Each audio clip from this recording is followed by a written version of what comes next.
So let's talk about Ogiso Owodo and Ekaladeran, also known as Ododuwa. Ogiso Owodo, 1059 to 1100 AD. He was the 31st and the last Ogiso of Igodomigodo. Ogiso Owodo was considered a weak king because he could not handle Osogan, who was a thorn on his flesh during his reign. He also lacked political tact and vision, so he lost control over his nobles and title holders. Now, Ogiso Owodo had many wives, but had only a son called Ekaladeran. He was the hope of continuing the dynasty. So his other wives had no children. All efforts to make them conceived failed.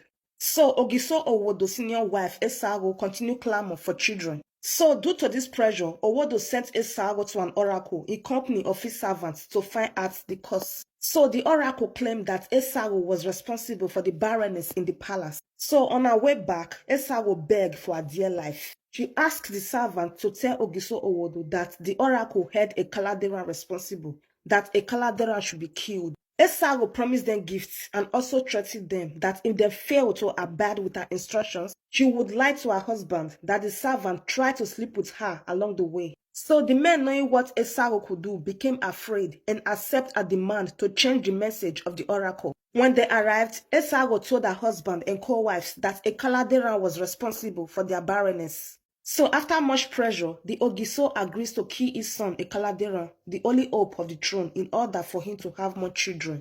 This shows again how weak Ogiso Owodo was. He ordered his son Ekaladeran to be executed. The executioner saw Ogiso Owodo as a thoughtless father who would take decision without giving it much thought and also considered the consequence. So they took pity on Ekaladeran and freed him at a village called Urohoho along Ekenwa Ugoton Road. This place remains till date. They also killed a chicken and used the chicken blood to rub their sword to give the impression that they have succeeded in killing Ekaladeran.